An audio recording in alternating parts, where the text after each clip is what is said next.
Sa isang kalsada malapit sa lugar kung saan nakatira ang mga pamilyang nasa gitnang uri, may isang batang babae na hawak sa kamay ng kanyang ina, naglalakad habang masayang umawit. Biglang natigilan ang kanyang mga pisngi nang may mapansing kakaiba. Walang malay siyang itinuro si Lin Yao na nakatayo roon, nakatingala sa langit na may bakas ng pag-aalala, hindi gumagalaw ni Kay Titing, at nagtanong sa ina, "Inay. Inay. Tingnan niyo po iyon. Kamukang kamukha niya yung hanggal na madalas ipakita sa TV." Sa sandaling ito, mas hindi pa siguro mabibigla si Lin Yao kung tawagin siyang Yao na hanggal. Nanlaki ang mga mata sa likod ng kanyang salamin ni Lin Yao, tulala, nagtatanong sa sarili kung nananaginip ba siya. Mula sa sentro ng maingay na lungsod, itinoon niya ang kanyang paningin sa malayo, lagpas sa mga hilera ng bahay, patungo sa taong kailangan niyang protektahan si Lu Sheng. Bakit parang nag-aapoy siya sa galit, naisip niya. Ipinadala siya rito para protektahan ito, pero bago pa siya makarating, wala nang ibang aura doon maliban sa kanya. Ang mga kamay ng mga lalaking dumalaw kanina ay nakahandusay na walang galaw sa lupa matapos tamaan ng isang hampas mula kay Lu Sheng. Hindi pa rin siya kontento, bumulong si Lu Sheng sa sarili. Ito na ba ang level 8 Grandmaster? Sigurado bang hindi ito peke? Parang hindi tama, pakiramdam ko'y napaka-imposible. Ni hindi man lang umabot sa kalahati ng lakas ni Jiang He. Gusto sana niyang subukan ang lakas nito para masukat ang sarili, pero ngayon napagtanto ni Lu Sheng na ang Zhuang Kui na ito ay gumamit ng hindi tamang paraan para mag-breakthrough. Gumamit ng ilang masasamang pamamaraan na nagresulta sa problema sa kanyang tunay na lakas. Sa pag-iisip, naniniwala siyang pilit na itinaas ni Zhuang Kui ang kanyang spirit at blood chi nang higit sa kaya niyang kontrolin. Ibinulsa ni Lu Sheng ang kanyang kamay at tumalikod paalis. Sa kabilang banda, kailangan ding sabihin na tiyak na may sapat siyang lakas para durugin ang isang ordinaryong level 8 Grandmaster, medyo nadismaya lang siya. Ngumisi siya, hindi ko pa nga ginamit ang aking Void Shattering Fist, at kailangan ko pang gamitin ng husto ang aking spiritual power. Dati, sinayang niya talaga ang yaman na ito. Nang nasa God of War state lamang niya nalaman kung gaano kahanga-hanga ang spiritual power kapag ginamit ng husto. At isa sa mga gamit nito ay ang kakayahang makaramdam ng taong sumisilip sa kanya mula sa napakalayong distansya. Dahan-dahan siyang sumulyap, ginamit ang kanyang perception, at naramdaman ang isang mausisang tingin na nakatuon sa kanya, walang masamang hangarin. Kitang-kita ni Lu Sheng ang buong katawan ni Lin Yao, hindi lang isang malabong aura. Hindi pa niya ito nakikita dati, nagtatakang nahulaan, mukhang siya ang ipinadala para tumulong sa pamilya ko. Patay na ang kalaban, walang mapagbubuntunan ng galit si Lin Yao. Ngunit biglang naisip ni Lu Sheng na may isang bagay na talagang maitutulong niya. Habang natutulala, isang nagmamadaling boses mula sa kabilang linya ang walang tigil na tumatawag, "Lin Yao. Lin Yao, nariyan ka ba? Anong ginagawa mo? Naririnig mo ba ako?" Nagitla ang dalaga, na kanina pa nakatayo roon na parang wala sa sarili. Nang marinig ang sagot niya, ang nasa kabilang linya ay hindi na nagtanong kung anong ginagawa ni Lin Yao at huminga ng malalim, "Tinako mo ako. Nakarating ka na ba sa target location? Kumusta ang sitwasyon?" Hindi alam kung paano sasabihin ng tama, bumulong siya ng dalawang salita, "Napakasama." Ngunit ang nasa kabilang linya ay mapusok, bago pa siya makapagpaliwanag ay sumagot na parang alam ang lahat, "Ganoon ba? Wala na tayong magagawa. Laban sa isang level 8 Grandmaster, talagang wala tayong pag-asa. Mag-isip ka na lang ng positibo, sa hinaharap, tulungan mo na lang ang pamilya Lo sa maayos na libing." Mahinang pinutol ni Lin Yao ang usapan, hindi alam kung saan itatama ang pagkakamali, kaya sinabi na lang niya, "Nagkakamali ka. Ang tinutukoy ko ay ang mga taga-Extreme Path Dojo ang nasa masamang kalagayan." Sa loob ng 3 hininga, pinatay ni Lu Sheng ang Grandmaster na si Zhuang Kui at ang lahat ng 12 Shadow Guard. Walang natirang buo ang katawan. Mukhang natulala ang nasa kabilang linya, hindi makapagsalita, nang biglang pinigilan ni Lin Yao, "Sandali." Parang may sinasabi si Lu Sheng. Nakita ng kanyang spiritual sense ang relax na ekspresyon ng binata kasama ang daliring kumumpas paatras. Naguguluhang binasa ni Lin Yao ang paggalaw ng kanyang bibig, ang sabi niya. "Pakiusap, pakilinis ang lupa para sa akin." Ang nasa kabilang linya ay naka-loudspeaker para kay Marshal Saint Tan Zhongyu, na nakatayo at nakatingin sa malaking bintana. "Lord, narinig niyo rin po iyon." Si Lu Sheng. Bago pa matapos ang pangungusap, biglang lumingon ang Marshal Saint at nagkomento ng isang pangungusap lang, lalong nagiging interesante. Hinaplos niya ang kanyang balbas. Ngayon niya nagsisimulang maintindihan kung bakit. Matigas na tumatanggi si Lu Sheng na sumailalim sa kanyang pamamahala. 3 araw ang lumipas, ang bahay ng pamilyang Lu ay tahimik at matatag. Walang anumang pangyayaring nagdulot ng pagkabahala sa mga magulang ni Lu Sheng. Lumibot si Lu Sheng sa paligid ng bahay, tahimik na sinusuri ang sitwasyon. 3 araw na ang nakalipas at hindi na nagpadala ng tao ang Extreme Path Dojo. Mukhang mas kontrolado ang sitwasyon kaysa inaasahan niya, ngunit kailangan pa ring mag-ingat. Kinuha niya ang teleponong nagri-ring sa kanyang bulsa at agad na nagtanong, "Vice Principal Zhao, ano po iyon?" Sinabi nito sa kabilang linya, "Wala naman. Malinaw na ipinagbilin sa akin ni Marshal Saint Tan na naayos na ang tungkol sa Extreme Path Dojo." Tamang-tama sa kailangan ni Lu Sheng. Dagdag pa ni Zhao Taikang, "Vice Principal Zhao, hindi ka na nila guguluhin pa. Kahit papaano, ang Extreme Path Dojo ay hindi na manggugulo." Narinig sa boses ni Lu Sheng na parang naintindihan niya, si Marshal Saint Tan ang namagitan para ayusin ito. Mahinahon na sumagot ang Vice Principal, "Hindi ako sigurado. Pero base sa nalalaman ko tungkol kay Marshal Saint Tan, ang pagpapadala niya ng tao mula sa Bright Jade Hall para makipag-ayos para sa iyo ay marahil ang sukdulan na niyang magagawa. Wala nang iba pa. Gusto mo bang pumunta sa punong himpilan sa kabisera para kumpirmahin ang iyong pagiging Grandmaster?" Isang malawak na ngiti ang lumitaw nang marinig ang sinabi ng Vice Principal, "Ang pagiging isang batang Grandmaster ay isang napakalaking karangalan." Tumanggi muna si Lu Sheng, "Sa susunod na lang po pagpunta ko para kunin ang graduation certificate ko, saka na natin pag-usapan." "Vice Principal Zhao, tawagan niyo na lang po ako kung may kailangan." "Ibababa ko na po." Naalala niya ang babaeng naramdaman niya sa kalsada ilang araw na ang nakalipas. Bumantong hininga si Lu Sheng.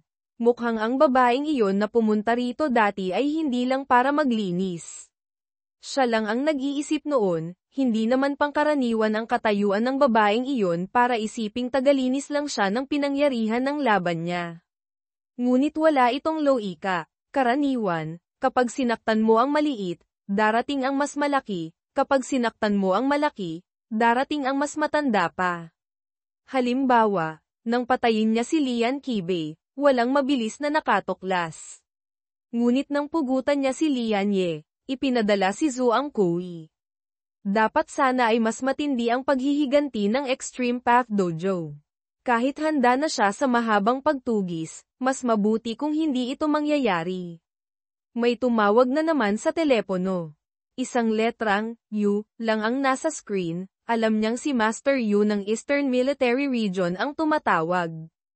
Nagtatakang sinagot niya ang tawag, akmang magtatanong, "Hello, Master Yu," nang may sinabi ang nasa kabilang linya. Tumango siya, "Kayo pala ang namagitan para ayusin ito." Ang boses sa kabilang linya ay hindi malinaw kung naninisi o nagmamalaki. "Bata ka pa, wala pang 20 anyos pero nakapatay ka na ng 12 Grandmaster. Pati si Tong Kuitong, isa sa 28 mansions ng Extreme Path, napatay mo. Dati, nasampal kita ng 1 beses, sana huwag mong masyadong dibdibin, ha?" "Ha. Narinig sa boses ni Lu Sheng ang 3 tuldok, ang bilis naman nalaman ng militar. Masayang tumawa si Master Yu sa kabilang linya, parang may nakakatawang nangyari. "Tinako mo ng husto ang mga nagmamanman sa iyo. Paanong hindi ko malalaman? Nakapatay ka pa ng level 8 Grandmaster, napakagaling. Nang mabanggit iyon, seryosong nagpaliwanag si Lu Sheng, gumamit kasi siya ng ipinagbabawal na teknik para piliting tumaas ang level, hindi ganoon kalakas. Sa pagkakataong ito, pinilit ng militar ang Extreme Path Martial Saint na makipagkompromiso, sigurado akong hindi maliit ang naging kapalit, di ba? Mukhang alam niya na hindi basta-basta na magitan si Tan Zhongyu para pakawalan siya ng Extreme Path. Tumahimik sandali si Master Yu bago sumagot ng may seryosong tono, may kapalit talaga, pero hindi kasing laki ng iniisip mo.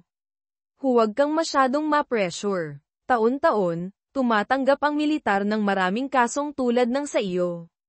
Lu Sheng, alam mo ba, pagpapatuloy niya, ang tatlong kasalukuyang Martial Saint level expert sa Longguo ay hindi lahat galing sa militar.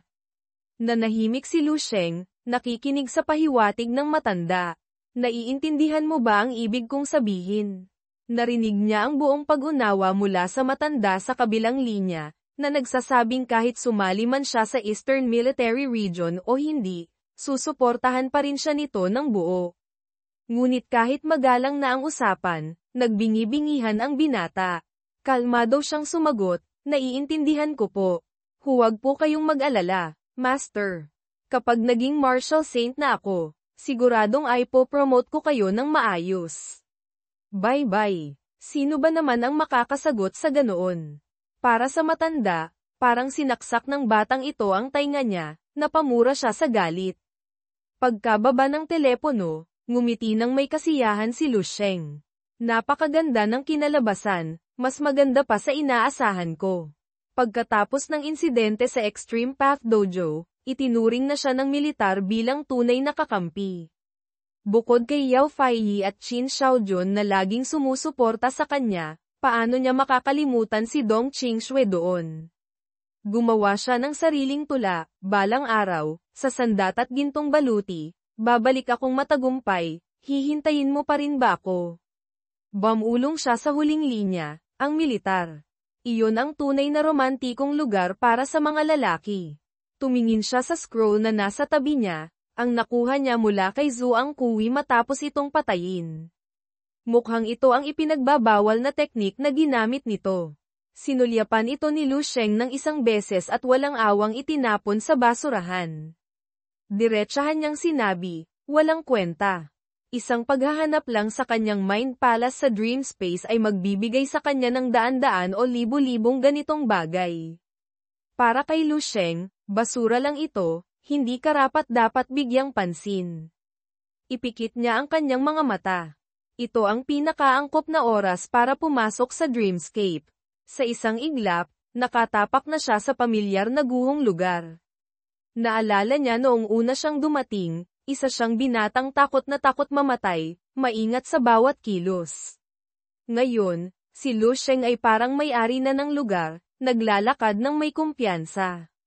Bukod pa roon, palakaibigan pa siyang dumaan sa grupo ng mga wraiths sa harapan, kamakaway, walang laban ngayon, magpahinga muna kayo ngayong araw. Para siyang direktor na nagsabing, cut, at walang nang ahas na sumuway.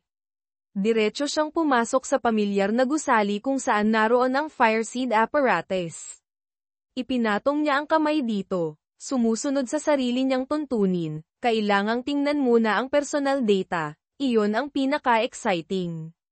Sunod-sunod na pulang panel ang lumitaw. Ang mukha ni Lu Sheng sa hinaharap ay ibang-iba na kumpara dati, mukhang mas nakakatakot. Detalye sa panel, pangalan, Lu Sheng, kasarian, lalaki, pareho pa rin. Kaarawan, Hunyo taong 297 Martial Era. Petsa ng kamatayan, Pebrero taong 657 Martial Era. Nabuhay siya ng mas matagal kaysa dati, mahigit 300 taon. Hanggang sa kanyang kamatayan, ang kanyang martial arts cultivation ay umabot na sa Super Martial Artist, Peak Level 9. Nagkampiyon sa National University Martial Arts Tournament. Nagsimula ng itala rito ang pagpatay niya kay Lian Qibei, isang Grandmaster mula sa Extreme Path Academy. Pagkatapos ay tinalo niya ang 8 Level 8 Grandmasters ng Extreme Path Academy sa isang iglap. Sumali sa Eastern Military Region sa parehong taon. Sa edad na 40, umangat sa Level 9 Martial Saint. Tinalo ang Extreme Path Martial Saint sa Mount Yunsheng sa edad na 50. Nakipaglaban kay Martial Saint Tan Zhongyu at sa Transcendence Martial Saint, 2 laban, 2 panalo sa edad na 60. Naglakbay sa iba't ibang bansa, tinalo ang lahat ng Level 9 expert sa mundo, pinarangalan bilang number 1 expert under heaven.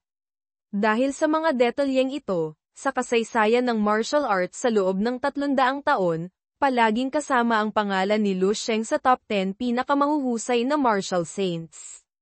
Malaki ang kanyang naiambag sa pagtuklas ng landas patungo sa Level 10. Ang marinig pa lang ay napakaluwalhati na. Nagbago talaga ang buhay niya. Ang dami kong narinig na magagandang bagay ngayon. Sa pagkakataong ito, nabuhay siya ng mahigit 300 taon, tiyak na siya ang may pinakamahabang buhay sa kasalukuyang listahan. Lumagpas sa Level 9 martial artist, mas malakas siguro kaysa sa Level 9 martial saint. Pero ang landas patungo sa Level 10 ay hindi pa ganap na natutuklasan. Maituturing akong pioneer. Maaga o huli, makakatapak din ako sa Level 10. Noong nakaraan, ang landas patungo sa Level 10 ay nabuksan pagkatapos ng 300 taon. Sa buhay na ito, ang landas patungo sa Level 10 ay bubuksan ko, ni Lu Sheng. Kapag nabuksan na ang landas sa hinaharap, hindi na mahalaga kung makakakuha pa ako ng mga future cultivation methods mula sa Fireseed Archive.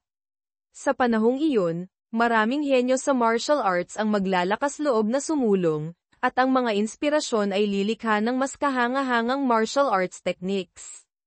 Tungkol sa pagpatay sa Extreme Path Martial Saint, iyon ang estilo ko. Ang sama ng loob na dinanas ko noon, maaga o huli ay babawiin ko rin.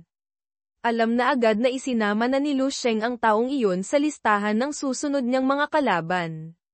Huwag isiping dahil na magitan ang Eastern Military Region ay palalagpasin na niya ito. Pinindot niya ang daliri sa Access Authority na opsyon. Mula roon, Historical Figure Evaluation, 7-star Feast. Accessing Fireseed Resource Library. Level 7 Access Granted. Patunay na maaari nang ma-access ni Lu Sheng ang mga bagong cultivation methods. Ngumiti siya ng may kalkulasyon, mabuti. Sa pagkakataong ito, maaari ko nang ma-unlock ang cultivation methods para sa Level 8 Grandmaster Realm. System Prompt, Searching for Subsequent Techniques for Stellar Body Refining Technique, Natural Grading Method, and Crystal Contemplation Method. Oras na para kumilos. Sa wakas ay nabasa ko na rin ang kasunod na bahagi ng cultivation technique, pero sa sobrang pagbabasa, inaantok na ako. Humikab ng malalim si Lu Sheng, sinasabing, binasa ko ng mabuti, pero habang lalo kong binabasa, lalo akong inaantok. Gayunpaman, matapos basahin, nasiyahan siya ng matuklasan na ang mataas na antas na cultivation technique ng Stellar Body Refining Technique ay tinatawag na Stellar Immortal Art, sining ng immortal na bituin. Aba! Ito pala ang simula ng pangunahing pamana para umangat mula Level 6 patungong Level 7. Ang pinakamahalaga ay ang pagpapatibay ng martial will, kaloobang martial, pagtunaw ng essence, spirit, at chi, asensya, espiritu, at chi, sa isang hurno, at pagbabalik nito sa pisikal na katawan, upang lalo pang mapataas ang antas ng katawan at kaluluwa. Sa madaling salita, tulad ng kaso ni Lu Sheng, tinipon niya ang lahat ng kapangyarihang natutunan mula sa mga wraith upang maging sarili niyang koleksyon, ginamit ang mga ito para palakasin ang katawan, at sa gayon ay iniangat ang kanyang kaluluwa at katawan sa ibang antas. Mula Level 7 patungong Level 8, kailangan pang mas lumalim.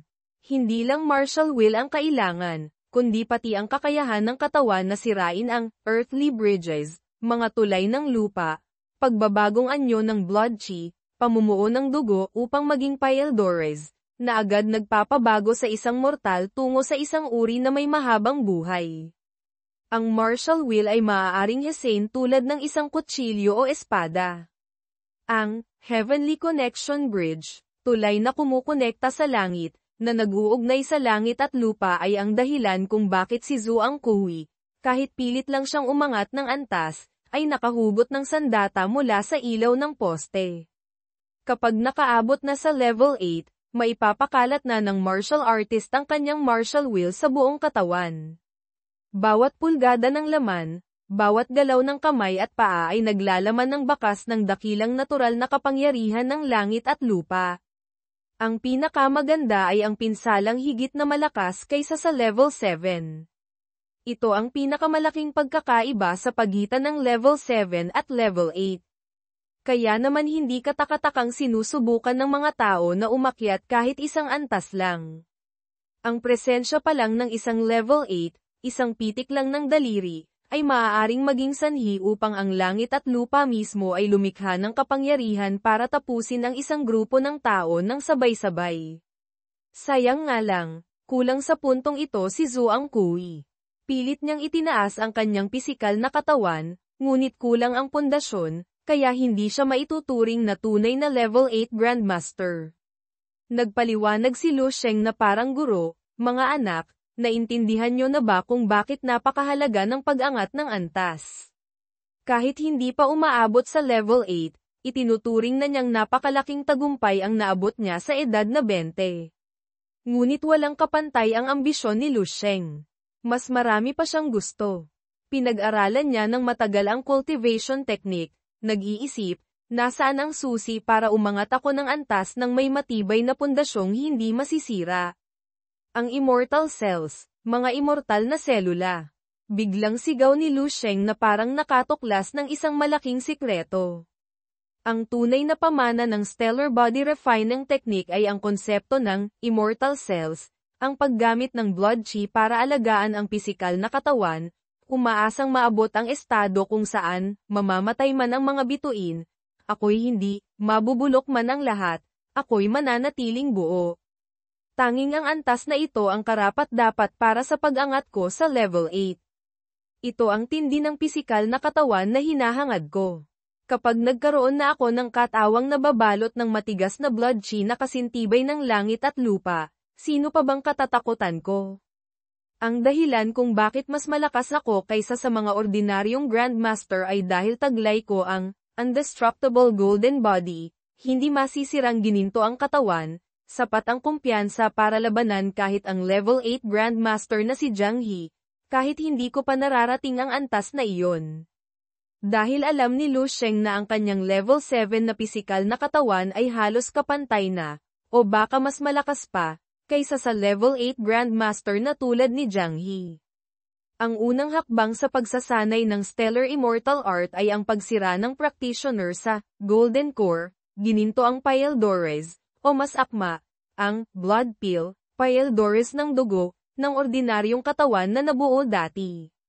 Ang umaapaw na blood chi at martial wheel, matapos masira ang Pyldores ng dugo, ay magkasamang agos para alagaan ang isang bagong selula kapalit ng luma.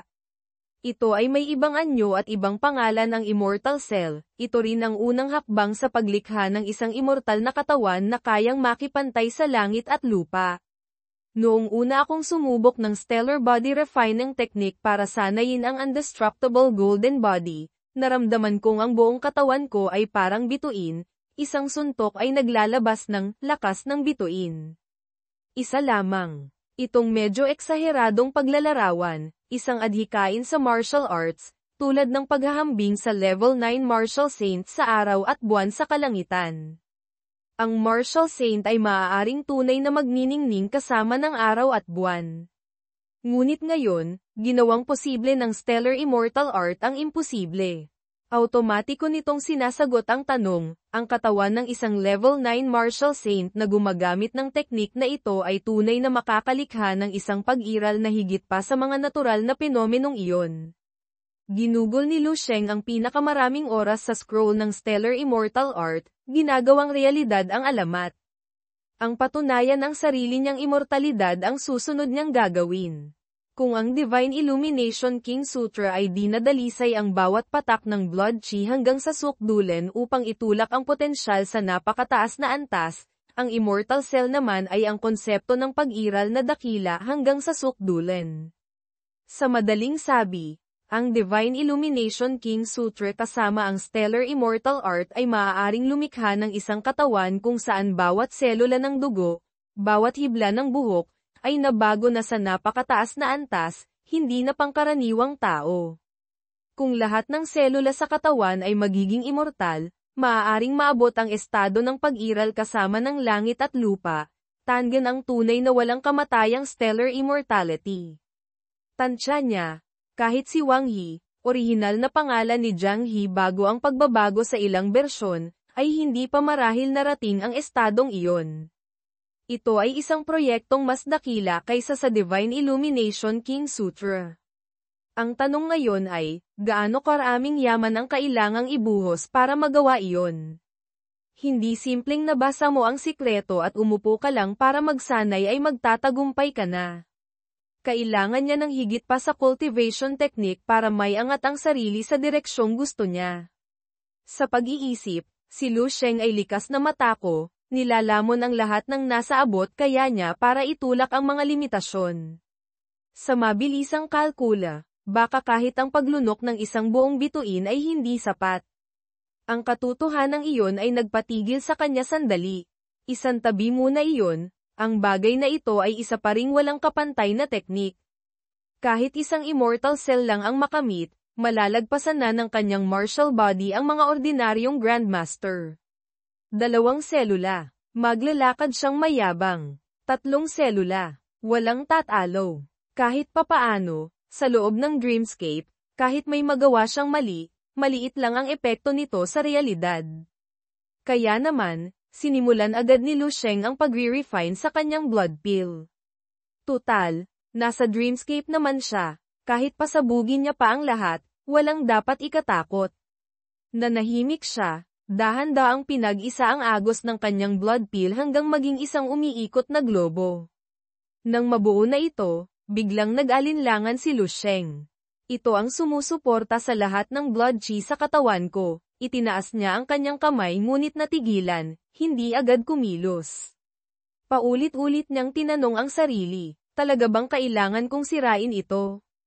Ang pagsunod ba sa libro ay talagang lilikha ng isang henyo?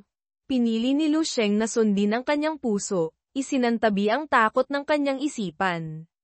Palaging nananalo ang mapangahas. Ginamit niya ang lakas ng kanyang kamay at hinampas ng malakas ang kanyang dibdib, pinasabog ito agad. Inaasahan niya ang susunod na yugto. Ang blood pill ng katawan, nagawa sa blood chi, ay hindi naman marupok na basta na lang masisira. Nagsimula itong magkabitak na hugis krus. Nang wala nang pumipigil sa blood chi, naramdaman ni Lu Sheng ang matinding sakit sa buong katawan habang ang blood chi ay sumasabog palabas na parang naglalakihang apoy. Pinilit niyang tiisin ang sakit, mahigpit na hinawakan ang damit sa dibdib, at umubo ng maitim na dugo. Ang pagsira sa blood pill ay parang pagsira sa sariling puso sakit na hindi may larawan. Ngunit sa gitna ng sakit ay mayroong kakaibang pakiramdam. Sinimulan ni Lu Sheng gamitin ang Stellar Immortal Art. Ang kanyang martial will ay naging parang isang higanti na lumitaw, inabot at tinipon ang nagkalat na blood chi, pinag-isa ito sa isang siksik na masa. Salamat sa napakalakas na martial will na natutunan mula sa teknik na ito kaya niya natipon ang nagkalat na blood chi ng kasabilis ng hangin. Unti-unting nawala ang sakit ni Lu Sheng. Tahimik at matyaga siyang naghintay habang ang kanyang martial will ay nire-refine ang blood chi upang maging isang bagong uri ng Paeldores na tinatawag na Immortal Cell. Ito ay nabuo mula sa maraming Immortal Cells sa loob ng kumukulong agos ng blood chi sa katawan ni Lu Sheng.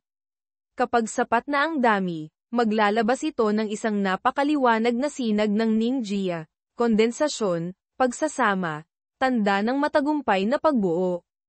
Ang kanyang tunay na katawan sa totoong mundo ay tumanggap ng nakakasilaw na liwanag, na para bang may nakakabit na LED sa kanyang ulo, patunay na matagumpay na lumitaw ang immortal cell sa kanyang katawan. Nang ikuyom niya ang kanyang kamao, naramdaman ni Lu Sheng ang bagong lakas na dumadaloy sa kanyang katawan. Kailangang subukan agad habang mainit pa para malaman kung ano itong Immortal Cell. Sa loob ng Dreamscape, buong lakas niyang isinuntok ang kanyang kamao sa sahig. Naglabas ito ng nakasisilaw na liwanag, na naging dahilan para ang buong lungsod sa Dreamscape ay parang tinamaan ng kidlat mula sa langit. Nayanig ang lupa, at 12 ng mga gusaling sira-sira na ay nagsayawan na parang guguhon na. Huminga siya ng malalim. Napatunayan niya ang lakas, ngunit halos mamatay siya sa pagod.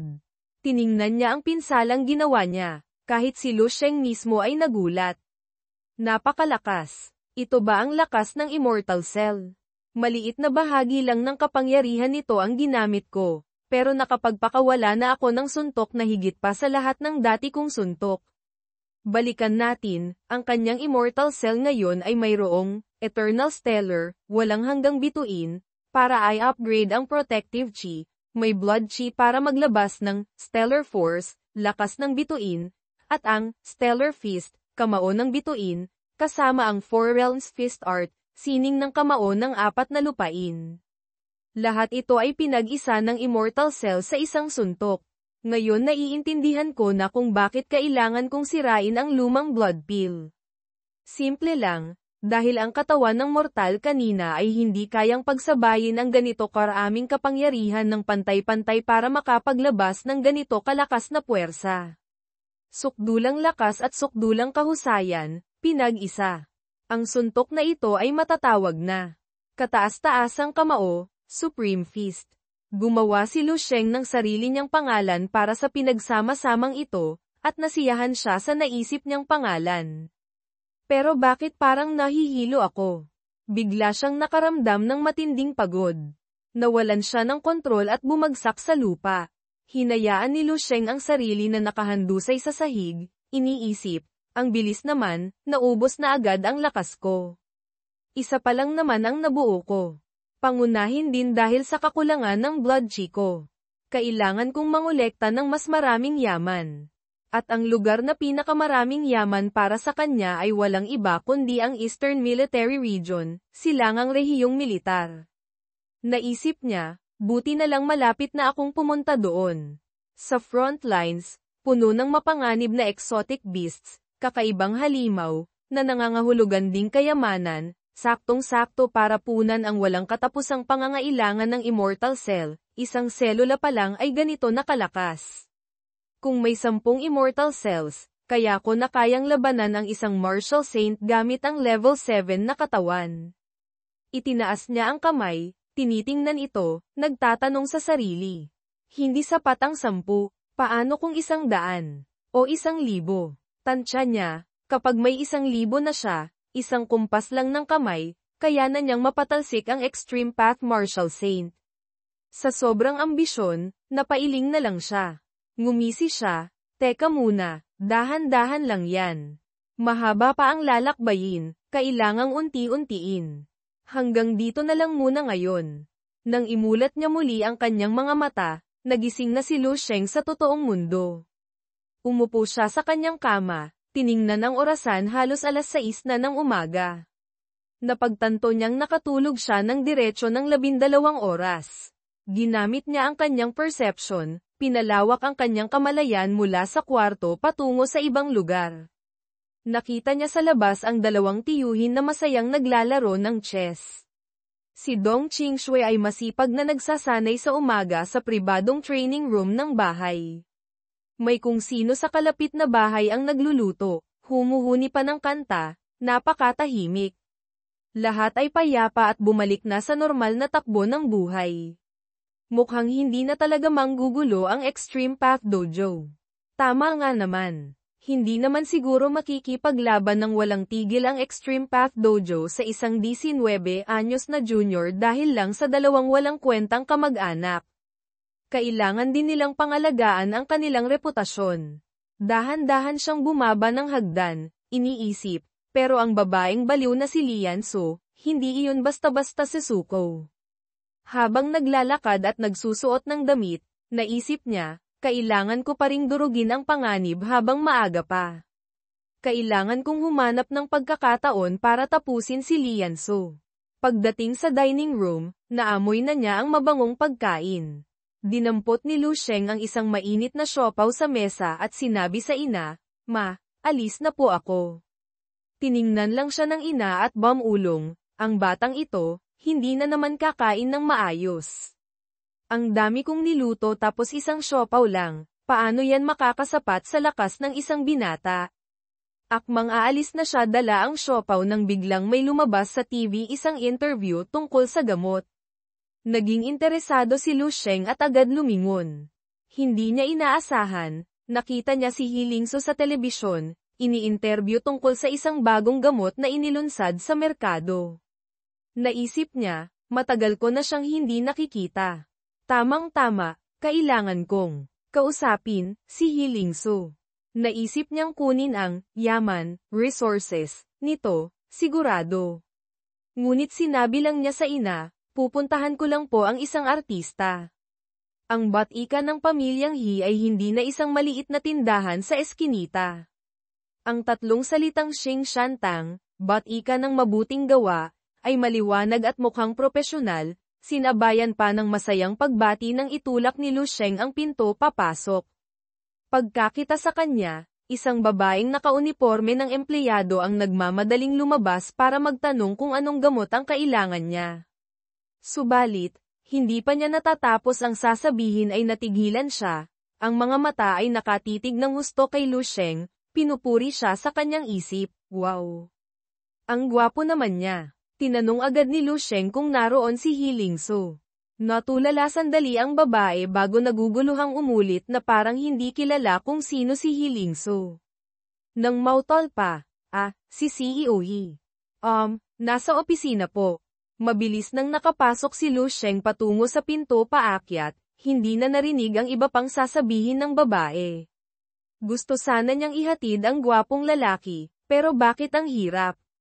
Iniwan niya lang ang tatlong salita, hindi na kailangan, at pumasok na parang sariling bahay niya. Nakita ng kasamahan niyang may berdeng buhok na tulala siya sa lalaki, bumulong ito, "Hoy, tulala ka na ba riyan?" Habang nakatitig pa rin sa papalayong anyo, sumagot siya, "Hindi Ate Lee, sino yung gwapong lalaki kanina?" Si Ate Lee, na parang may built-in na camera, ay naglabas ng chismis, sabi nila, malayong pinsan daw ni CEO He. Ang gwapo no. Yung mga campus heartthrob natin, walang binatbat sa kanya. Sabi pa, hindi lang gwapo, kundi isang top martial arts genius daw. Ang National Martial Arts Champion noon. Narinig ko pa nga, nanalo pa raw siya sa kung anong martial arts tournament. Namula ang babaeng may brown na buhok na parang dalagitang umiibig, bumulong, talaga. Ganoon siya kagaling. Sana makilala ko siya. Subukan mong makipagkilala, tingnan natin kung hindi kasi santehin ni Hilingso. Noong oras na iyon, ang kanilang amo, Hilingso, ay nasa research room, nakafocus sa paghahalo ng bagong gamot mula sa prosesong nakuha niya. Bukod sa oras na ginugugol sa pag-promote ng reputasyon ng Xing Shantang, karamihan ng oras ni Lingso ay inilalaan sa pagsasaliksik ng luma at bagong produkto. Dumating si Lu Sheng nang walang polem, diretso sa punto, handa na ba ang mga gamit? Ngumiti si Hilingso, sanay na rin sa ganitong biglaang pagsulpot niya. Itinuro niya ang kabilang dako, nandoon lahat ng gamit. Lumapit siya kay Lu Sheng, tinulungan itong isuot ang lab coat, at habang nililibot ng binata ang tingin sa kwarto, pinuri niya ito, magaling ang ginawa mo rito. Sinamantala ni Hilingso ang pagkakataon, nagsisimula na naman si Mama. Kailan mo ba ako matutulungan? Bihira niyang makita ang abalang si Lu Sheng, kaya tinanong niya agad bago makalimutan. Pagkasuot ng mask, lumingon si Lu Sheng at maikling sumagot, alam ko na. Pagkatapos ng gagawin ko, tutulungan kita. Huwag kang mag-alala, matagal na siyang hindi dumadalaw sa kanya, Hilingso. Pero parang balewala lang. Si Lu Sheng, kapag nandito, laging nakatuon lang sa paggawa ng gamot, walang ibang sinasabi. Habang tinitingnan siya, napaisip si Hilingso. Parang lalo pang lumakas ang aura ni Lu Sheng. Ito ang laging sikreto ng binatang nasa harapan niya na gusto niyang malaman ngunit hindi niya magawa. Nag-isip si Lingso, gaano katagal na ba kaming hindi nagkita? May tao ba talagang kayang magbago ng martial arts level sa loob lang ng isang taon? Nakakatakot. Hindi niya alam kung sa hinaharap, kapag naging asawa na niya, internal thought, ibubunyag ba sa kanya ang sikreto sa mabilis na paglakas, ang game hack ni Lu Sheng. Nagsimula agad si Lu Sheng. Ginamit niya ang kanyang protective chi para palutangin ang mga sangkap, handang-handa nang magsimula. Sa pagkakataong ito, maraming halamang gamot na pwedeng isahog sa hotpot, kasama ang iba't ibang uri ng kabute at gulay, pati na rin butiki, gecko, para sa mga mahilig sa proteinang makunat-kunat. Gamit ang kanyang lakas, pinagsama-sama ni Lu Sheng ang lahat sa isang lugar. Nakita niyang ang mga sangkap ay umikot at unti-unting naghalo hanggang maging isang kapansin-pansing dilaw na likido sa loob ng maliit na test tube na hawak niya. Kumunat ang noo niya habang tinititigan ito ng mabuti. Ang bagay na ito ay hindi lang dilaw, naglalabas din ito ng kakaibang aura na katulad ng protective chi na pumapalibot kay Lu Sheng. Isang tingin pa lang, alam niyang tapos na. Itinagilid niya ang lalagyan at pinadaloy ang likido. Kitang-kita na ito ay malinaw na parang langis, kumikinang na may maraming maitim na tuldok. Kahit papaano, may pakiramdam itong malinamnam, marahil ay galing sa butiki. Hinayla niya pababa ang mask at ininom agad ito habang mainit pa. Nilagok lahat ni Lu Sheng ang gamot na kakahalo lang niya nang walang pag-aalinlangan. Pagkalunok pa lang, nanlaki ang mga mata niya sa gulat. Ang pakiramdam na umaakyat sa kanyang katawan ay napaka-pamilyar, mahirap paniwalaan. Talagang nangyari ulit, pikit mata niyang dinama ito ng mas malalim. Masayang naisip ni Lu Sheng, sa kasalukuyan, marahil ako lang ang makakabuo ng blood pill sa pangalawang pagkakataon. Ang mga sangkap na ito ay nagkakahalaga ng ilang daang milyon. Kung lahat ng selula sa kanyang katawan ay mapapalitan ng immortal cells, tiyak na magkakaroon siya ng katawang hindi man lang mapapangarap ng marami. Ngunit nang tingnan niya ang tumpok ng basura sa kwarto matapos kunin ang katas mula sa napakaraming halamang gamot para lang makabuo siya ng isang blood pill, hindi niya maiwasang mapabuntong hininga. Para makabuo pa ng ilan, siguradong mangangailangan ng napakalaking halaga. Ang pinakamahalagang problema, gaya ng dati, ay pera. Bumantong hininga siya dahil sa kawalan ng magagawa. Ang negosyo ni Lingso ay kumikita lang ng mahigit 1 bilyon bawat taon. Bigla niyang naalala, pumalakpak siya at nagsabi, "Tama." Sabi ng mga netizen, basta't pumunta ka raw sa battlefield, kung may lakas ka, parang namumulot ka lang ng libreng pera. Mabilis siyang umalis sa laboratorio at lumabas. Sinabi niya sa sarili, hindi na ako dapat mag-atubili pa. Sana hindi ako niloko ng mga masisigasig na netizen. Para makapunta sa battlefield, kailangan niyang lumipad papunta sa pamilyar na Eastern Military Region, silangang rehiyong militar. Kaya sa araw ding iyon, naghintay siya ng kanyang flight sa Baihi City Airport. Habang nag-scroll sa phone, naiinis niyang napagtanto na mukhang napaka-busy ni Master Yu. Hindi man lang nito sinasagot ang tawag.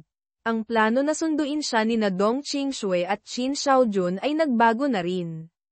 Dahil hindi niya matawagan ang sinuman, nagtaka si Lu Sheng, baka mapanganib na sa front lines kaya pansamantala silang na-deploy. Walang sagot, tumingin siya sa paligid, sa magulong palitan ng mga tao sa airport. Ang kagandahang nasa harap niya ay kapalit ng dugo't buhay ng mga sundalo sa front lines.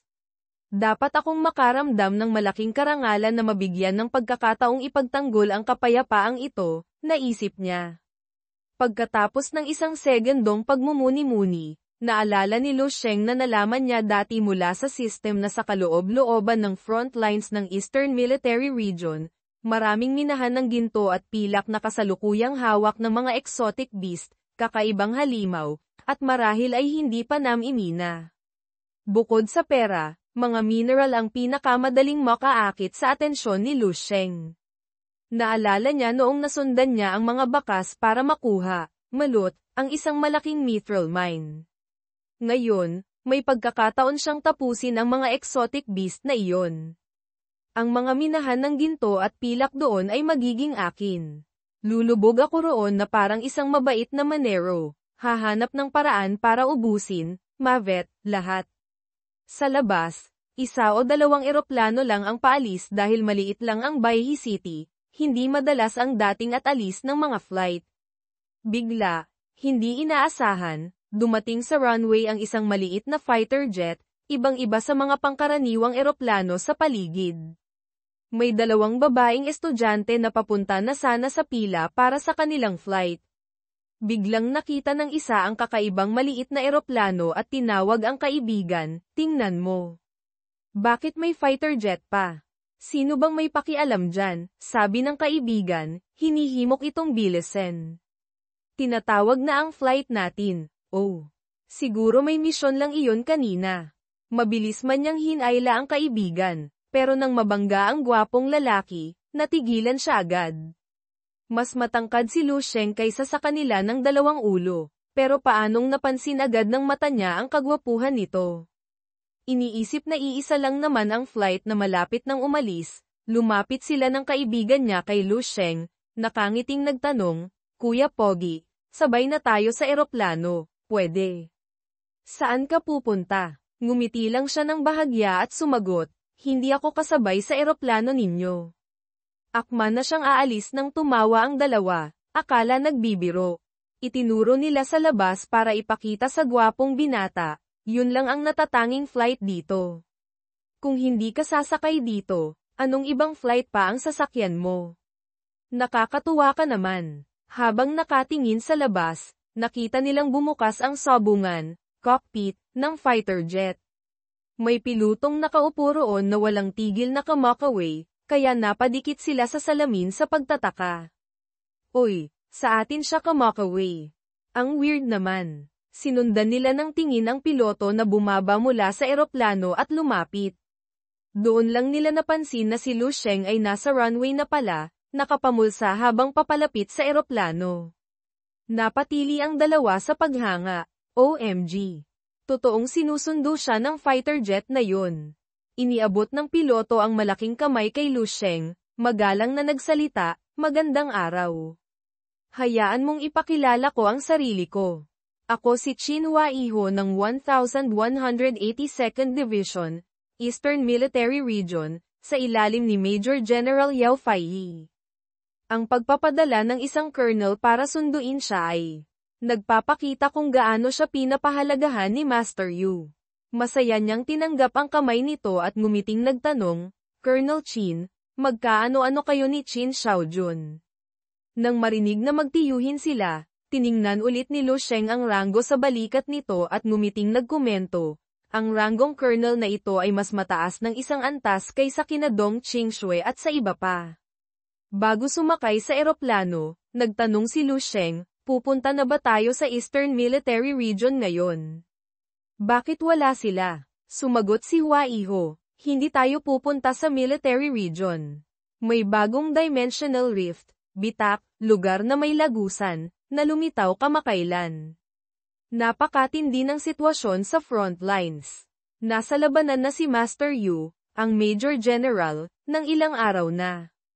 Ang unit namin ay pupunta roon para magbigay ng suporta, reinforcements. Pagkasundo sa iyo, didiretso tayo agad sa front lines." Tama ang hula ni Lu Sheng kanina, hindi lang niya alam kung gaano katindi ang sitwasyon. Kalmado siyang nakinig at nagtanong, "Gaano katagal bago tayo makarating doon?" Nagulat si Huaiho. Hindi ka ba natatakot?" Mahinahon na sumagot si Lu Sheng, "Hindi. Gusto ko rin namang pumunta sa front lines. Dahil dito, napatingin ang colonel sa binatang ito ng may ibang paghanga. Ito ba ang kumpiyansa ng isang batang grandmaster?" Biglang nalungkot si Huaiho. Ilang taon na siyang lumalaban sa battlefield, ngayon lang niya naabot ang peak level 6. Hindi pa nga niya narating ang pintuan ng Grandmaster Realm. Hindi niya alam kung may pag-asa pa siyang maging Grandmaster sa buhay na ito. Tutal, 57 anyos na siya. Hay, hindi alam ni Lu Sheng na nag-i-emote na pala ang Colonel. Lumingon siya at biglang sinabi, "Oo nga pala, kwentuhan mo naman ako tungkol sa sitwasyon sa front lines." Pagdating sa usapang iyon, sumeryoso ang mukha ni Hua Iho. Ang sitwasyon sa Eastern Front Lines ay laging mahirap. 2 taon nang medyo kumalma, pero ngayon may bagong tomb rift, puntod na may lagusan, na lumitaw. Posibleng ma-classify ito bilang Level A, nagulat si Lu Sheng at nagtanong ulit, "Sabi mo Level A? May mga level din pala ang mga tomb rift." Ayon kay Qin Hua Iho, oo. Ang classification ay base sa laki at tindi ng mga exotic beast para ma-evaluate. Ang pinakamababang level A ay mayroon ng level 5 exotic beasts. Sa kaloob-looban, hindi mo maisip kung gaano kapanganib, kung anong mga nilalang ang maaaring lumabas doon. Ang pinakamatindi ay ang SSS Level Tomb Rift. Sa buong mundo, sa abot ng kaalaman ng tao, 9 lang ang ganyan sa kasalukuyan. Swerte tayo, walang ganyan sa teritoryo ng Longguo. Nagtanong ulit si Lu Sheng, kung gayon, ano ang konsepto ng Level A Tomb Rift? Kumunat ang noo ng Colonel at seryosong sinabi sa kanya, para bigyan ka ng isang halimbawa na madaling maintindihan, sa isang Level A Tomb Rift, kahit ang isang Level 8 Grandmaster ay may panganib na mamatay kapag pumasok. Ganoon kat hindi, gusto malaman ni Lu Sheng. Kung ganoon, sa level AA at AAA, o kahit S-level, hindi ba't kahit level 9 Martial Saint ay mahihirapang makaligtas? Nag-alinlangan si Hua Iho. Sa teorya, oo, tama ka. Pero teorya lang yun. Dahil walang Grandmaster o Martial Saint na papasok sa pinakailalim na bahagi ng isang tomb rift. Basta't hindi ka pupunta sa pinakailalim, kahit ang mga ordinaryong level 5 o level 6 martial artist ay maaaring makaligtas sa isang level A tomb rift. Naintindihan ko na. Ngumiti si Lu Sheng. Parang laro lang pala. Ang tomb rift ay parang isang game instance, dungeon, level. Habang lumalalim, mas humihirap. Pero kung hindi mo naman balak tapusin ang laro, clear the instance, at makikipaglaro ka lang sa mga maliliit na halimaw sa mga unang bahagi, hindi naman mapanganib. Nang makitang simple at positibo ang pag-iisip niya, natawa si Hua Iho at idinagdag, karamihan nga ay hindi na kailangang pumasok sa rift. Nagbabantay lang sila sa lugar na malayo sa rift, nagtatayo ng depensa, at nag-aabang na parang kuneho, ambush tactic. Kailangan lang nilang tapusin ang mga exotic beast na lumalabas. Ganyan ang frontlines natin. Ah, ganoon pala. Hinigpitan ni Lu Sheng ang kanyang kamao, pakiramdam niya'y naiintindihan na niya kung paano gumagana ang Eastern Military Region. Naisip niya, kung ganap na tapusin, clear, ang isang SSS Level Tomb Rift, malalaman ko kaya ang katotohanan sa likod ng pagsalakay ng mga exotic beast. Ang fighter jet na nagdala kina Lu Sheng at Qin Hua Iho ay mabilis na lumipad sa kalangitan. Nagpatuloy sila sa pag-uusap tungkol sa hinaharap. Sinabi ni Hua Iho na pagkatapos niyang sumali sa militar, malamang ay agad siyang mabibigyan ng ranggong Major General. Sa panahong iyon, tiyak na mas madalas siyang makakaharap sa mga tomb rift. Sa totoo lang, kami na palaging nasa labas na lugar ay hindi masyadong alam ang tungkol sa loob ng rift. Puno ng pagtataka, nagtanong si Lu Sheng, ibig mong sabihin, ang landas ko sa pag-unlad ay iba sa inyo. Siyempre naman, tumawa si Hua Iho. Isa kang level 7, Grandmaster, isang General Star, bituin ng general, sa militar. Ang mga General Star ay may sariling ranggo at battlefield. Ang mga Grandmaster level General Stars ay karaniwang lumalaban sa maliliit na grupo, magkakasamang tumutupad ng misyon. Kung may natatanging talento ka sa militar, maaari ka ring tahakin ang landas ng pamumuno sa isang legion. Biglang nabanggit ang isang bagay. Sumeryoso ang mukha ni Hua Iho nang banggitin na kamakailan, ilang SS-level tomb rifts ang paulit-ulit na nagkaroon ng marahas na pagsalakay ng mga exotic beast. Ayon sa hula, may tendensya itong mag-evolve patungong SSS level. Baka sa panahong iyon, magkakaroon ka ng pagkakataong makaharap sa mga iyon. Nagulat si Lu Sheng nang marinig ito. Sa halip na matuwa dahil may malakas na target na masusubukan, nakaramdam siya ng alinlangan. Ang target na iyon ay masyadong malayo para sa akin sa kasalukuyang yugto. Hindi ito praktikal, hindi pa sapat ang lakas ko para sumugod. Biglang may sumigaw ng may pag-aalala, hindi maganda. Ito ang piloto ng fighter jet. Notification. Sa defense line ni Master Yu, ang Major General, may lumitaw na level 7 exotic beast. Humihingi sila ng tulong. Oh, level 7. Kumunat ang noo ni Lu Sheng nang marinig ang level 7. Ang antas na ito, para sa kanya sa kasalukuyan, ay isa pa ring malaking tandang panong. Kakayanin niya kaya silang talunin? Lumingon siya kay Hua Iho at nagtanong, malayo ba rito si Master Yu? Agad sumagot si Hua Iho, hindi malayo. Sa loob ng 3 minuto, makakarating na tayo. Nag-aalala rin kasi siya para kay Yao Faiyi kaya siya nagtanong. Ngunit pagkatapos niyang sumagot, nagulat siya at tinanong ang sarili, bakit gustong malaman ni Lu Sheng?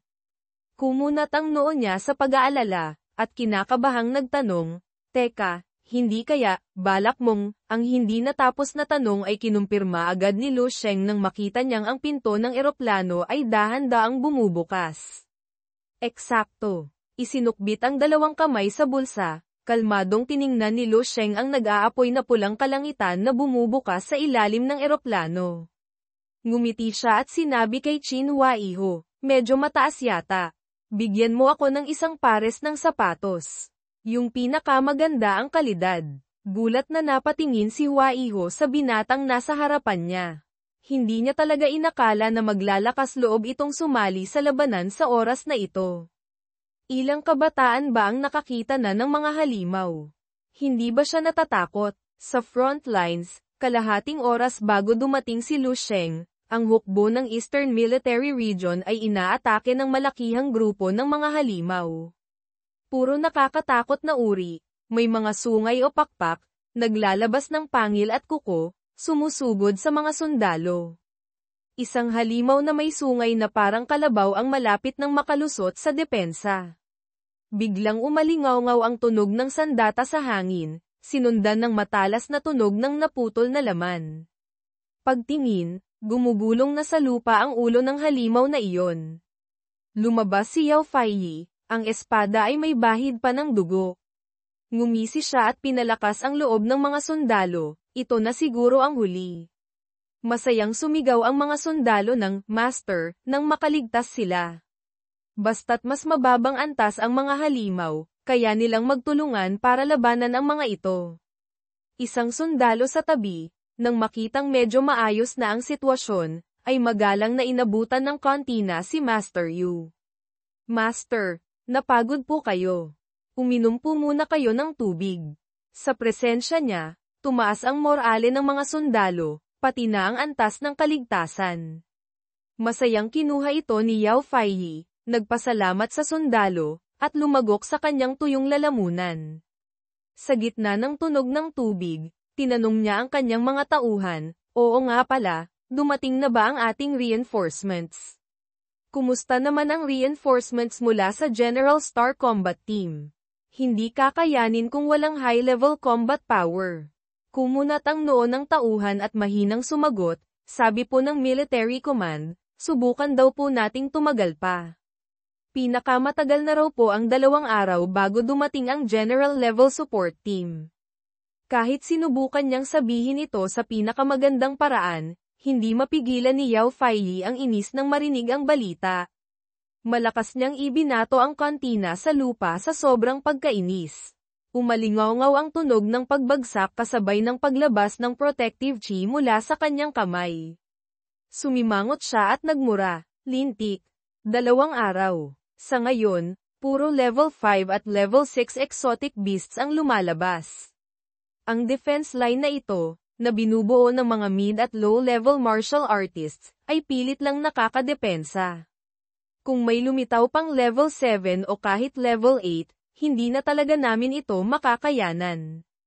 Hindi kalayuan, Maririnig ang malakas na pagtama ng isang paa na may combat boots sa matigas na balat ng isang exotic beast. Si Qin Xiaojun, nakatali ng mataas ang buhok at suot ang armor na hapit sa katawan, ay nagpakawala ng isang malakas na sipa sa ulo ng halimaw. Isang malaking ngiti ang nasa kanyang mukha, puno ng sigla, ibang-iba sa karaniwan. Niyang biro na nakasuot ng bulaklaking damit. Ang paligid ni Xiaojun ay mabilis na lumalamig dahil may kamay na nagpalabas ng yelo na bomb alot sa isang lumilipad na halimaw.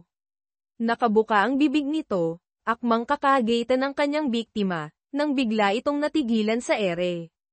Ang tunog ng pagyelo ay maririnig. Ang gumawa nito ay walang iba kundi ang pangunahing asawa ni Lu Sheng, internal thought, joke, si Dong Qingshui. Napakakalmado at tiyak ang kanyang mga kilos. Dumaan siya sa halimaw na parang mutant na manok, marahan na pinatunog ang kanyang mga daliri, at maraming piraso ng yelo ang sumugod at hiniwa ito sa 12-12 piraso. Kung may kaserola lang, pwede nang igisa sa sili. Ang lugar kung saan magkasama sina Qin Xiaojun at Dong Qingshui ay medyo maayos kumpara sa iba.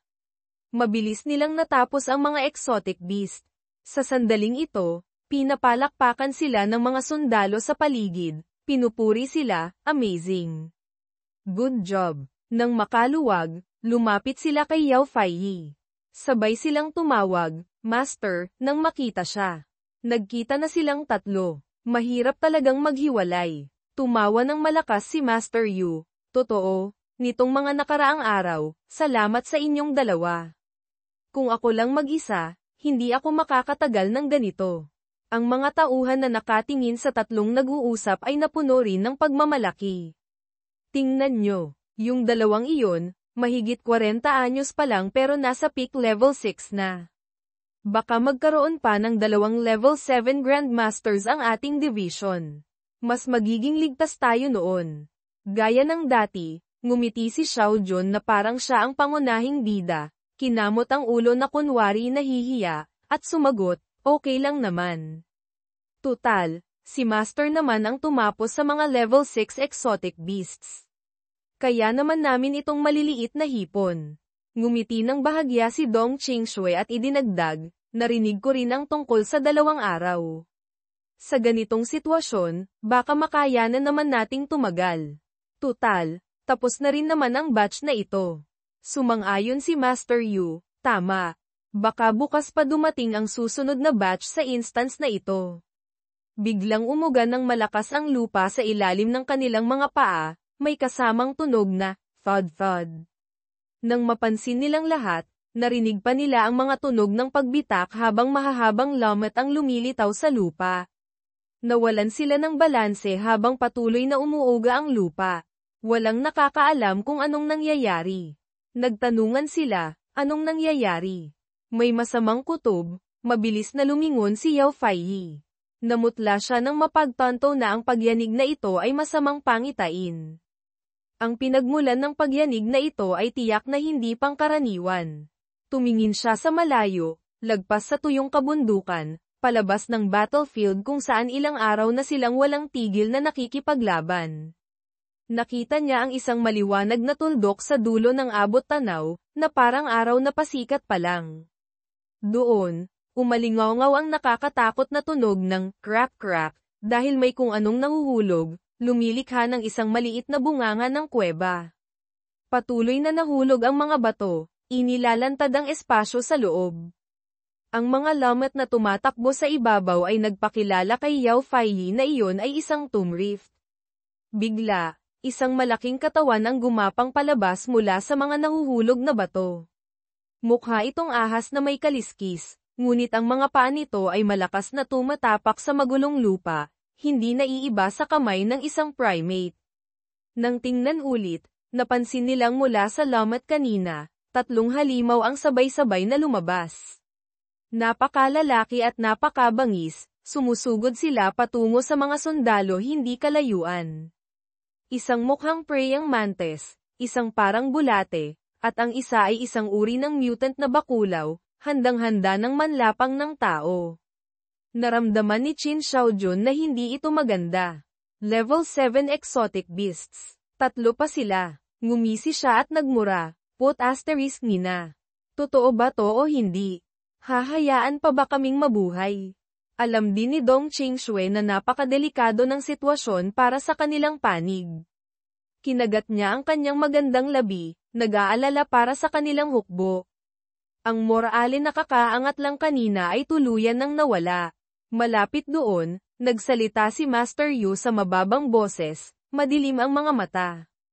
Kung isa lang, kaya ko pang makipagtulungan sa mga instructor para unti-unti itong patayin. Pero ang mga level 7 exotic beast ay nagpapasabog bago mamatay, laging nagdudulot ng malaking pinsala. Nakatayo sa harap ng papalapit na anino ng mga halimaw, bumulong si Yao Faiyi sa kanyang mga tauhan, at sa sarili, paano pa ngayon na tatlo sila? Dito na ba ako mamamatay?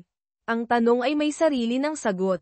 Hinugot ni Yao Faiyi ang kanyang pamilyar na espada at agad na pumostura. Nag-alab ang determinasyon sa kanyang mga mata habang malakas niyang tinawag ang mga kapatid, huwag na kayong mag-isip pa. Hanap kayo ng fire support para sa akin. Kung gusto niyong mabuhay, lumaban kayo ng todo para sa akin. Kahit anong mangyari, umatake. Sugod. Kasunod ng utos ni Faiyi, 2 heavy tank ang nagsimulang gumalaw, ang mga kanyan ay nakatutok palabas, handang suportahan siya mula sa malayo. Ang mga tauhan mula sa Eastern Military Region ay naroon na rin, puno ng sigla, hawak ang kanilang mga sandata, handang sumuporta. Sa tawag ni Yao Faiyi, lahat ng level 6 martial artists pataas, sumunod sa akin. Sugod. Pagkatapos ng utos, sumugod ang grupo ng mga tao. Ang kanilang mga sandata ay tumatama sa katawan ng mga halimaw, naglalabas ng maniningning na liwanag. Ang kanilang mga anyo ay mabilis na gumagalaw, walang tigil. Sa simula, nagtagumpay silang sorpresahin ang mga kalaban, na nagbigay sigla sa lahat na sumugod at lumaban. Makalipas ang ilang sandali, napahawak si Xiao Jun sa kanyang bibig, umuubo ng maraming dugo. Kumunat ang mukha niya sa sakit habang tinitingnan ang kanyang kalagayan. Yung 3 level 7 exotic beasts na yun, lintik. Kung alam ko lang na 3 level 7 sila kanina, hindi sana ako sumugod ng ganon kalakas. Nakita niyang tahimik na nakatayo si Qingshui sa tabi. Tiningnan niya ang seryosong mukha nito at hindi mapigil ang tuksuhin ito, lintik. Bakit parang mata ng kuneho yang mata mo? Napagod ka ba? Literal translation related to eye fatigue, strain. Pagod na nga, tinukso pa. Minura siya ni Qingshui, tumigil ka nga. Kaunting spiritual power lang ang naubos. Hindi ba't sugatan ka rin naman sa buong katawan? Hindi mapigil ang hindi magbiro, pinunasan ni Xiao Jun ang dugo sa bibig at tumawa, biro lang. Huwag kang masyadong seryoso. Oo nga pala, darating si Lu Sheng dito sa loob ng ilang araw. Sa tingin mo, kapag dumating siya sa military region at hinanap tayo ng may sigla. Biglang nawala ang pagbibiro sa kanyang mukha. Nalungkot si Qin Xiaojun na parang nasa burol, yumuko, at bumulong, ipagpalagay natin, na ang makikita niya ay 2 bangkay. Hindi kaya matutulala si Lu Sheng doon. Agad siyang pinutol ni Qingshui, bawasan mo ang pagsasalita. Mas tataas ng kaunti ang tsansa nating mabuhay mamaya. Parang nawalan na ng pag-asa sa kanyang mga mata, pero tumawa pa rin siya at sumang-ayon sa kaibigan, sige na nga. Ititikom ko na ang bibig ko para tumaas ng kaunti ang tsansa nating mabuhay. Tutal, ayoko pa namang mamatay. Walang sino man dito ang gustong mamatay. Bumalik sila sa Porma Sayon, pinasikip ang kanilang hanay. Sa mga mata ng bawat isa ay makikita ang malinaw na determinasyon, na parang nagsasabing, kahit anong mangyari dito, lalaban kami hanggang sa huli. Pagkatapos ng maikling pahinga, umalingaw-ngaw muli ang pamilyar na boses ni Yao Faiyi, lahat, humanda. Sugod, maraming tao ang nagtaas ng kanilang mga espada bilang tugon sa diwa ng kanilang master. Bago sila sumugod sa labanan, bigla, sa ilalim ng madilim na kalangitan na puno ng mga baga at matutulis na talam ng espada, Nakita ng lahat ang isang guhit ng gintong liwanag na mabilis na dumaan, na parang bulalakaw. Hindi ito bulalakaw. Papunta ito mismo sa kinatatayuan ng mga taga-Eastern Military Region sa napakabilis na paraan. Nagkagulo sila, nagtatanong, ano yun? Sina Qingshui at Xiao Jun ay alertong tumingin habang papalapit ang bagay na iyon. Malabo nilang nahulaan, parang hindi ito naliligaw na meteorite, kundi tao. Isang anyo ng binata na nababalot sa liwanag, sumusugod pababa ng walang kahit anong gallows, na para bang ang friction ng hangin ay walang epekto sa kanya. Napakabilis, namula si Dong Qingshui nang mapagtanto, hindi ba't siya yun? Ang puso ng kanyang dalagang kaluluwa, na nasa edad 50 na, ay malakas na kumabog habang binubulong ang pangalan niya. Bigla, ang guhit ng liwanag ay bumabagsak kung saan. Sumigaw ng malakas si Qingshui sa pag-aalala, hindi maganda. Ang lugar na babagsakan niya ay kung nasaan ang 3 level 7 exotic beasts. Delikado. Wala silang magawa sa nakakatakot na bilis ng pagbagsak nito kundi ang tumayo at manood. Kaya sinamantala ni Xiao Jun ang pagkakataon para tuksuhin siya. Kilala mo pala yung mahilig magpasikat na yon. Sino siya? Sino man siya, bumagsak na siya ng malakas sa may kentab na ulo ng halimaw. Isang malakas na, bang, ang umalingaw-ngaw, na nagpatili sa halimaw sa sakit. Kung tao ito, paano siya magkakaroon ng kakayahang sumugod ng ganito sa isang exotic beast? Ginamit ni Lu Sheng ang kanyang protective chi para gawing pinakamatigas na bagay sa mundo ang kanyang sarili. Ngumisi siya habang mabilis na lumipad patungo sa halimaw at binigyan pa ito ng ilang suntok sa ulo. Sa pangalawang suntok, ang bibig ng bulate na puno ng ngipin ay bumaon na sa mabato at maalikabok na lupa sa ibaba. Nakita nilang bum-itak ito dahil sa napakalakas na puwersang ginamit ni Lu Sheng, na hindi nagawang labanan ng halimaw. Lahat ng naruroon ay natulala.